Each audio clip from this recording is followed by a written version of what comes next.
Hello friends, welcome back to another video. अब हम reaction करने वाले हैं जिन्नातों और मुर्गों से कि क्या दुश्मनी है और जिन्नात मुर्गों से क्यों डरते हैं। आई डोंट नो, इसकी वीडियो के टाइटल बहुत अजीब सा था और मुर्गे इसके अंदर लिए गए चिकन, तो उससे जिन्नात की क्या दुश्मनी है। तो हमें लगा कि इंटरेस्टिंग वीडियो है। नूरे हदीस की वीडियो है, बहुत ही स्पेशल होती है। इनकी बहुत सी वीडियोस हमने की हुई है, बहुत अच्छी होती है। इनकी आवाज़ बहुत प्यारी है बेसिकली। और ये जो टाइटल आपने जैसे कि सुना, जिन्नातों और मुर्गों की क्या दुश्मनी हो सकती है, यार मुझे समझ नहीं आ रहा कि इन दोनों का कॉम्बिनेशन क्या है। तो हमने सोचा हम आप लोगों के साथ वीडियो देखेंगे कंप्लीट और देखते हैं कि क्या है वीडियो के अंदर। तो फिलहाल आप वीडियो को कंप्लीट देखना, लाइक कर देना वीडियो को, जाने से पहले चैनल को सब्सक्राइब जरूर कर लेना। फिलहाल हम वीडियो को स्टार्ट करते हैं।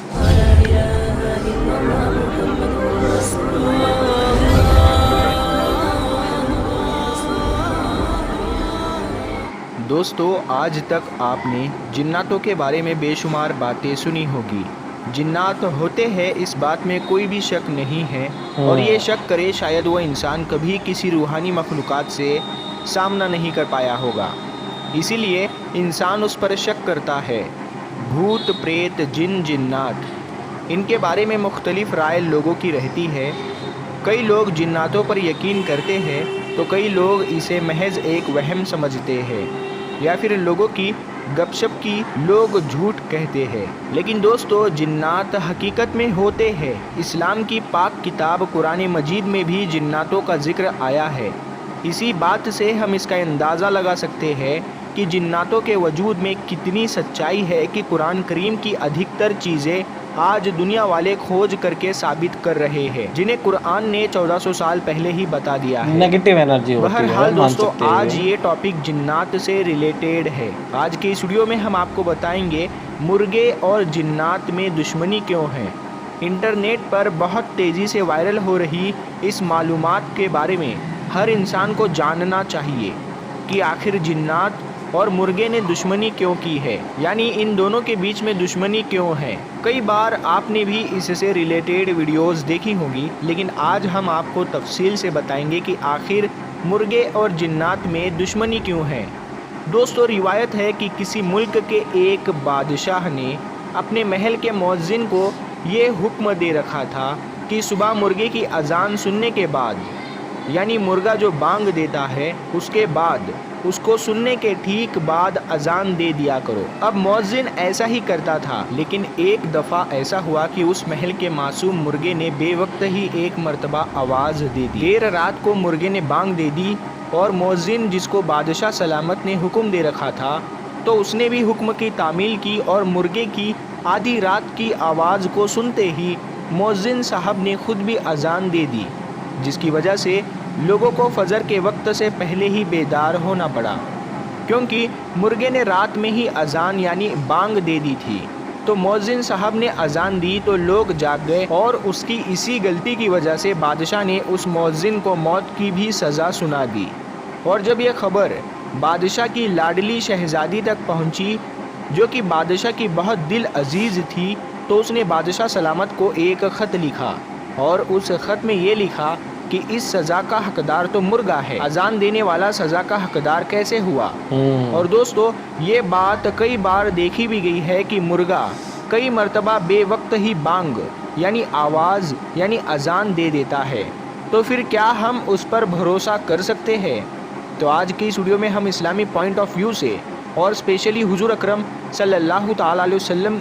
की हदीस मुबारका से जानने की कोशिश करेंगे कि मुर्गे के बांग देने यानी अजान देने में आखिर क्या क्या हिकमतें पोशीदा है। प्यारे दोस्तों, एक मर्तबा बाबुल इल्म हज़रत मौलाए कायनात इमाम अली इब्न अबी तालिब अलैहिस्सलाम से एक शख्स ने एक सवाल किया कि या अली, हमें एक बात समझा दीजिए कि आखिरकार मुर्गा ऊंची आवाज़ में अजान क्यों देता है। जो मुर्गा बांग देता है उसके मुताबिक उस शख्स ने हज़रत अली से सवाल किया। ये सुनकर मौला अली अलैहिस्सलाम ने इरशाद फरमाया, ऐ शख्स, तू ये खूब जान ले कि ये कायनात और इसमें कायम ये ज़मीन हम इंसानों की पैदाइश से लाखों साल पहले आबाद थी, और इस ज़मीन पर उस वक्त तक जन्नात रहा करते थे। जब अल्लाह ताला ने चाहा कि ज़मीन पर हज़रत आदम अलैहिस्सलाम को उतारे, तो उस वक्त इन जिन्नातों को जो उस वक्त ज़मीन पर रह रहे थे, इन तमाम जिन्नातों को ये हुक्म दिया کہ تم لوگ اب صرف رات تک ہی رہو، یعنی کہ رات کے وقت تک تم محدود ہو جاؤ، اور اس وقت یہ مرغا جو کہ پرندے کی شکل میں فضا میں یعنی ہوا میں اڑا کرتا تھا، اس مرغے کی اڑنے کی طاقت ختم کر دی گئی اور اس کی آواز کو مزید بلند کر دیا گیا، اور اس مرغے کو یہ ذمہ داری سونپی گئی تھی کہ یہ رات کو ختم ہونے پر، یعنی کہ جب رات ختم ہونے والی ہے، رات ختم ہو جائے اور صبح قریب آ جائے، صبح کے قریب ہونے پر بانگ دے کر یعنی اذان دے کر نہ صرف اللہ تعالیٰ کے بندوں کو اللہ کی عبادت کے لیے بیدار کر دے، بلکہ انسانوں کے ساتھ ساتھ یہ بانگ دے کر اذان دے کر جناتوں کو بھی یہ خبردار کر دے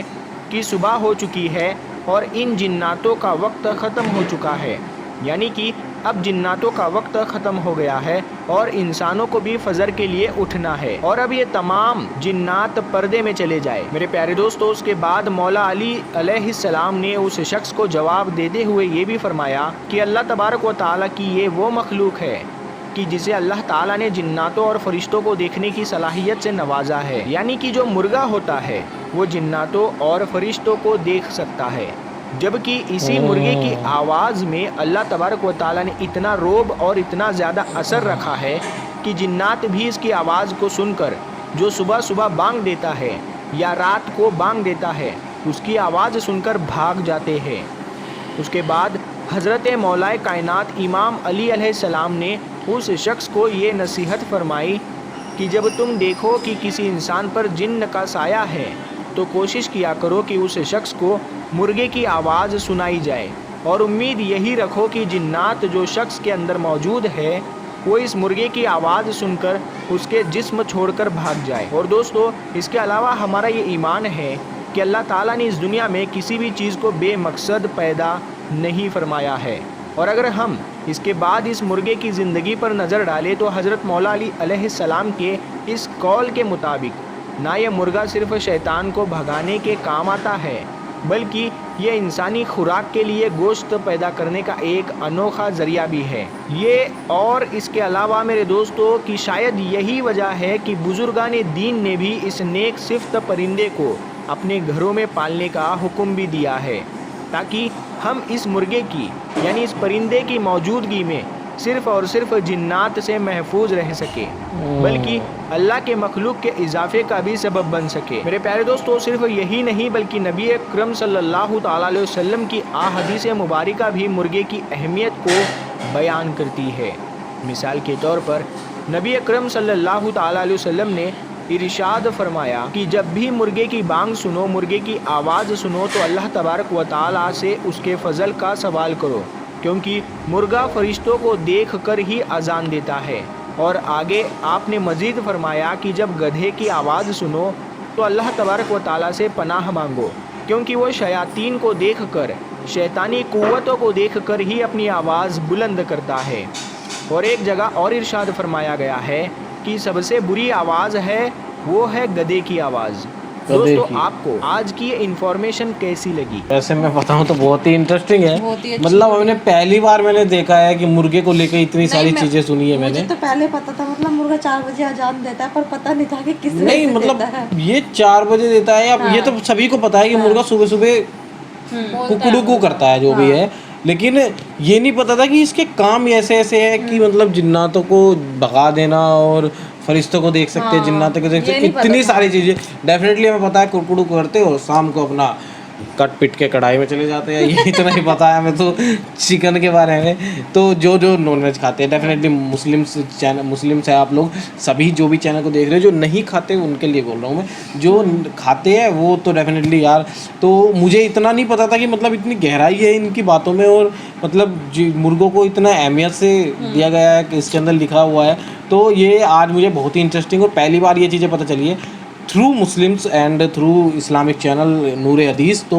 میں آپ دیکھیں ویڈیو کو کیسی لگی، لائک کیجیے، کمنٹ کیجیے اور شیئر کیجیے، اور چینل کو سبسکرائب کینا مت جانا۔ فی الحال ملتے ہیں آپ سے اس طرح کی نیکسٹ ویڈیو میں، تب تک کے لیے tata bye bye and take care friends, thank you for watching this video.